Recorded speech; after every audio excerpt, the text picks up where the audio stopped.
Gainesville, FLA. They hadn't even signed the buyout agreement yet, but Florida officials and Jim McElwain had gone far enough down a bad road by Sunday afternoon that they agreed McElwain wouldn't spend another day as the Gators head coach.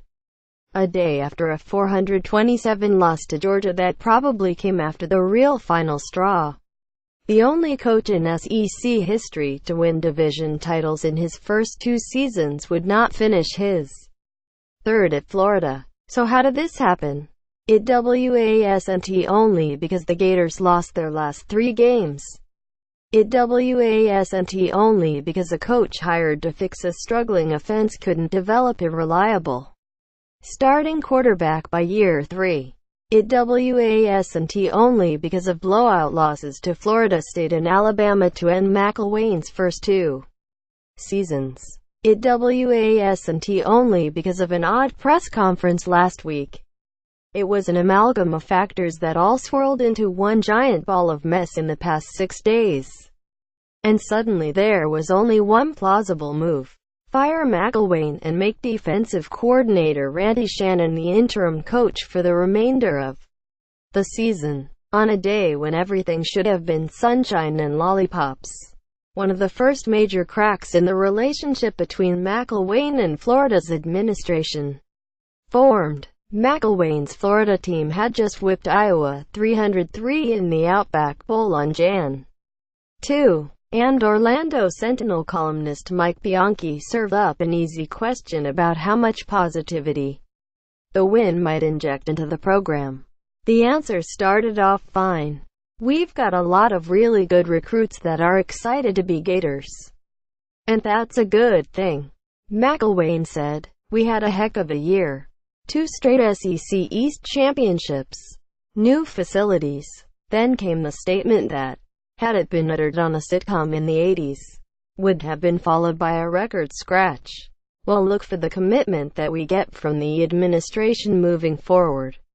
See where that's at," McElwain said. When McElwain said this, Florida Athletic Director Scott Strickland, who had been on the job about 2 months at the time, was already working on a contract extension for the coach that would be announced a few months later. This is how some people high in the Florida athletic department viewed McElwain's sentiment. Here's a guy who has heard the word yes more than Steve Spurrier, Ron Zook, Urban Meyer and Will Muschamp combined, who is about to get more money despite a second year with an offense ranked in the 100s. And he's questioning the administration's commitment. Do not be fooled into thinking that one bizarre week turned McElwain from 2-time SEC East champion into fired 2-time SEC East champion. The implosion at Florida was at least a year in the making. The above incident is one of several that erase the kind of benefit of the doubt the Gators exercised when retaining Will Muschamp after he went 48 in 2013. But make no mistake, last week hastened an exit that might not have happened until next year. This was more than just wins and losses, Strickland said Sunday night, and I'll leave it at that. Quote, "The timeline accelerated last Monday when McElwain claimed to have received death threats and then declined to elaborate when asked by Florida officials for more information. This caused Florida administrators to release a statement saying that McElwain refused to provide additional details. They did not have to release that nugget to the public, and they did not do it lightly. That put the beef out in the open. No longer could the sides hide behind coded quotes and words left unsaid." The statement also boxed in both parties. Once it went out into the ether, the relationship was basically unsalvageable. All that remained was a 427 loss to Georgia on Saturday in Jacksonville to seal the deal. "At the end of the day, we were brought here to win, and we haven't done it," McElwain said at a post-game press conference that sounded more like a post-firing press conference. "My concern isn't about my job. My concern is about these players and our staff." Ultimately, McElwain was let go for mostly football reasons. but he was let go this quickly because he failed to endear himself to the people he worked with.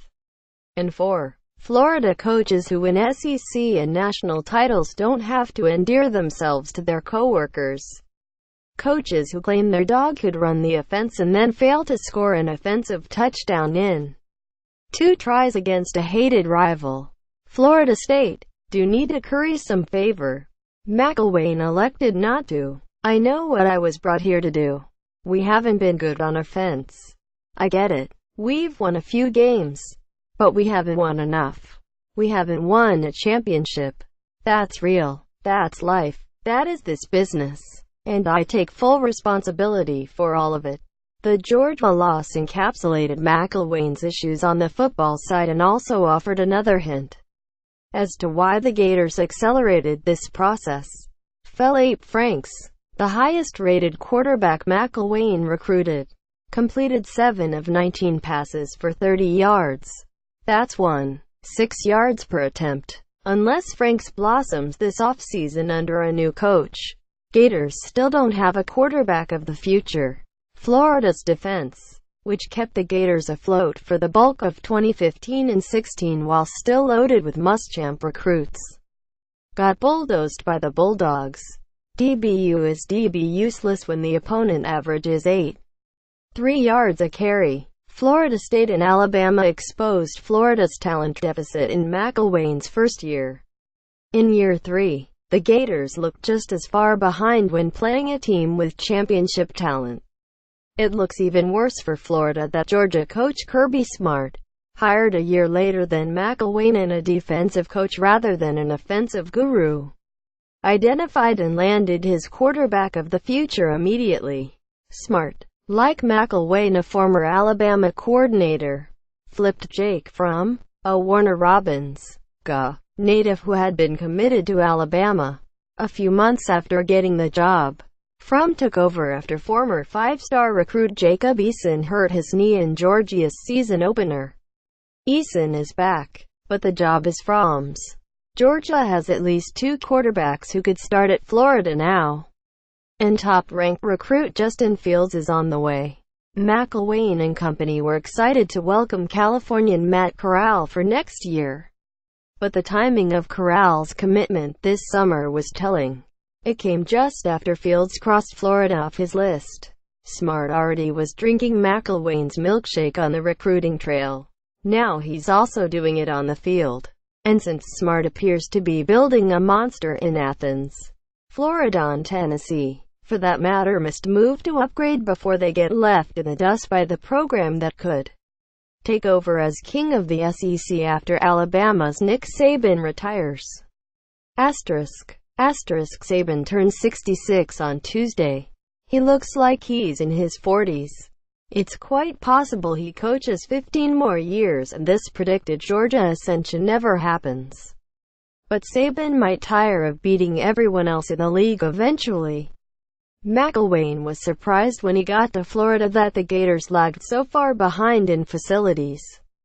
They didn't have an indoor practice facility. They got one last year. Unlike most of their peers, their day-to-day locker room facilities are under an end zone in the stadium rather than in a separate football operations building. Strickland has created a master plan to build such a facility, but that will take time and money in the construction of a new baseball stadium because the new football building will have to go where the reigning College World Series champs currently play. This shouldn't matter that much. Florida's weight room and locker room are perfectly nice, but everyone else spent the money they weren't allowed to give to the players and Florida saved it. The following jobs could be open by the end of next month: Florida, Nebraska, Tennessee, Texas A&M. Of that group, Florida's facilities would rank last, but Florida's access nearby talent is better than Nebraska and Tennessee and as good or better than Texas A&M. That's the equalizer to the facilities issue. Despite not having the most palatial digs, the Gators should still be able to sign quality players because they're closer to the homes of those players. Meyer complained about the facilities. but he also upgraded the roster and won 2 national titles. McElwain might have coasted for another year based on the goodwill the 2 SEC East titles bought him, but Florida's fan base realized even before Florida's administration that those 2 titles were the result of a weak division. The end-of-season meetings with Florida State and Alabama showed exactly how far the Gators really were from competing with the kind of programs Florida fans believe should be the Gators' peers. Florida State is down this year, and there will be no end-of-season meeting with Alabama. But the Georgia loss served the same purpose.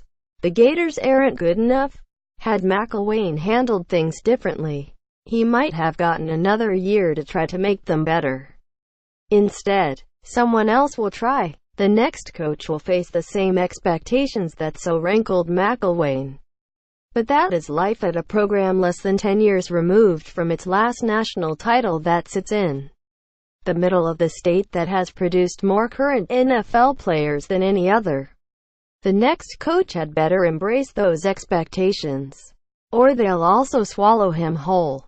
Feldman, breaking down the top 10 candidates for Florida's open coaching job, a random ranking. In an online discussion of the alternate uniforms Ohio State wore for its thrilling comeback win against Penn State, I responded to the old trope that recruits love them by pointing out that most people deeply regret liking the fashion they thought was cool when they were 17. During the discussion, I was asked to provide my worst fashion mistakes. If you know where I went to college, you already know. 1. Jorts, 198,897. 2. Pleated khakis, 198,698. 3. Square-toed shoes, 200,002. 4. Fanny pack, HUUUUGE from 8,789. 5. Birkenstocks, 9,799. 6. Owning 23 plaid shirts, 9,603. 7. Ugly Christmas sweater worn unironically before it became a fad. 0405. Projected playoff. 1. Alabama. The Crimson Tide had Saturday off before facing LSU this week. The Tigers got a shot of confidence on defense with a win against Auburn on October 14. They got a shot of confidence on offense with a win at Ole Miss on October 21. This looks like a much better game than it did a few weeks ago.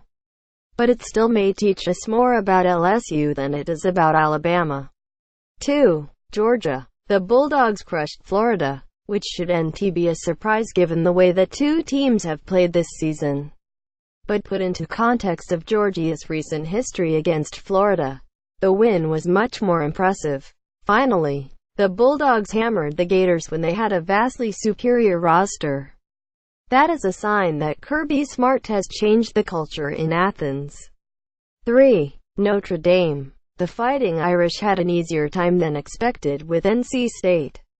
But the path remains tough. This week, they'll face a 53 Wake Forest team that should be intimately familiar with Notre Dame coordinator Mike Elko's defense. After all, Elko worked for the Demon Deacons the previous 3 seasons. Of course, that also means Elko should know Wake Forest coach Dave Clawson's offense quite well. 4. Clemson. This is an incredibly tough call. Clemson, Oklahoma and Ohio State all can make a great case for this spot. Oklahoma, with its head-to-head win against Ohio State, probably will come in ahead of the Buckeyes. But if committee members use blind RSUMS to fill this spot, they probably will pick the Tigers even though they have the worst loss of the 3. Wins against Auburn and Virginia Tech look quite good, but wins that seemed run-of-the-mill at the time, Wake Forest, Boston College, keep looking better than expected. Saturday's visit to NC State could be Clemson's biggest challenge in the ACC Atlantic Division. Big Ugly of the week. Of course it's Wisconsin left tackle Michael Dieter, who caught a screen pass for a touchdown. It counts as a run, and now becomes the front runner for this year's Heisman Trophy. Or is it Utah right tackle Darren Paulo, who caught a deflected pass for a touchdown against Oregon? Pac-12 after dark, things happening in the daylight. Yay. This was ruled a TD. Pick. Twitter.com. Wikosvix Chantel Jennings. At Chantel Jennings. October 28, 2017. 3 and out. 1. Remember how I wrote a few weeks ago that Texas A&M's Kevin Sumlin might coach his way off the hot seat? I may have been horribly wrong. The Aggies' 3,514 loss to Mississippi State at Kyle Field might have sealed Sumlin's fate already. But a similar loss at home to Auburn this week almost certainly will. Meanwhile, Arizona State's Todd Graham might also be coaching his way back onto the hot seat. The Sun Devils' defensive renaissance lasted all of 2 weeks, and then USC averaged 7.5 yards a play in a 4,817 demolition of Arizona State. The Sun Devils play 3 very winnable games: Colorado, UCLA, Oregon State, before facing Arizona for the Territorial Cup. Arizona State should be 74 heading into that game. If not, Graham could be in trouble. 2. South Florida's loss to Houston means UCF is the lone remaining undefeated team in the group of 5. So while fan bases at various schools check in on the Knights to check out coveted coach Scott Frost, UCF will try to lock down a spot in a New Year's Six Bowl. But don't assume the matchup with USF on Black Friday is UCF's lone remaining challenge.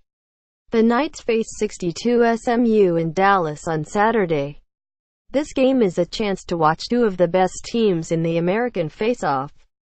And it's also a chance for fans of Power 5 schools with potential job openings to check out Frost and SMU coach Chad Morris in action. 3. Even though San Diego State dropped 2 games recently, it didn't make Aztecs tailback Rashad Penny any less awesome. In San Diego State's 287 win against Hawaii, he carried for a career-high 253 yards. He also did this for your ears. Producer Dustin Swedelson and I break down McElwain's ouster at Florida and Ohio State's thrilling comeback against Penn State. We also argue about gas station chains. What's eating Andy? Normally, this section includes a complaint. This week, it's a big thank you. Finally, DirecTV subscribers will be able to watch Arizona quarterback Khalil Tate, who has been making magic happen every week since taking over the starting job earlier this month. That magic has been confined to the Pac-12 network. But ESPN heard my plea and decided to pick up Saturday's Arizona-USC game, which will be a great test for Tate and could have huge Pac-12 South title implications. What's Andy eating? I wrote this review of Sheets for the Pittsburgh Dining Guide for SI Eats, but I wanted to make sure everyone saw it as a thank you to the Pennsylvania-based gas station chain for helping make my day easier last week when I covered Michigan Penn State in State College. Earlier this month, this was a 24-and-a-half-hour day. I left the hotel at 3:15 a.m. Saturday and returned at 3:45 a.m. Sunday, and Sheets provided the first and last meals when no one else was open. This review is about my experience at a different Sheets after some airline mishaps on a flight headed to Pittsburgh in August. The push messages kept delivering more bad news. I had a 10:30 p.m. reservation that would deliver me a steak in Pittsburgh, but a line of storms moving through Georgia had made that steak disappear. We sat on the runway for an hour before taking off for Atlanta, and the plane that would take me from Atlanta to Pittsburgh had been held for 2.5 hours in Charlotte. Every time the phone buzzed, the hour of arrival grew later. I had deliberately eaten a light lunch and skipped dinner to accommodate that steak, so I had to find something once I got to Pittsburgh. I found a place that served food until midnight, but as we sat on the runway 14th in line for takeoff from Atlanta, that option evaporated. Still, Pittsburgh institution Primanti Brothers had a location near the airport that stayed open until 2 a.m. Never before had fries on a sandwich sounded so wonderful.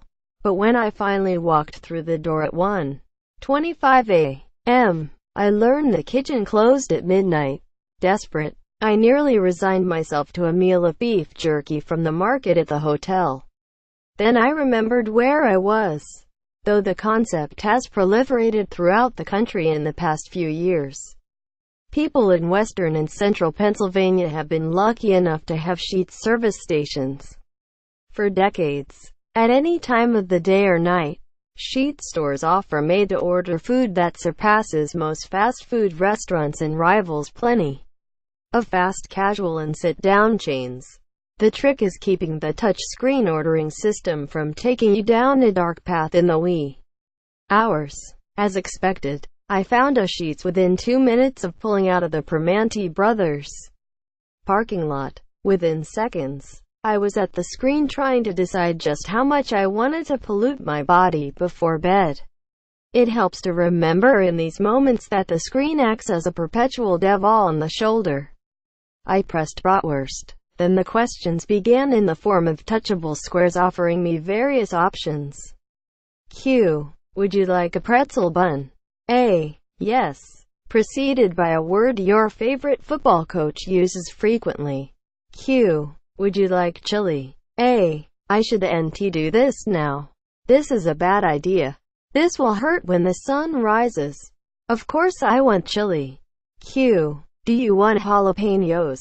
A. Oh, come on. Why would you ask me this at 1:30 a.m.? What kind of masochist would put chili and jalapenos on a brat in a pretzel bun at this hour?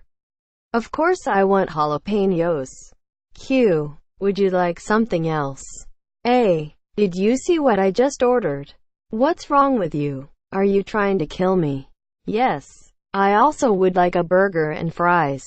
Q. Would you like jalapenos on that burger?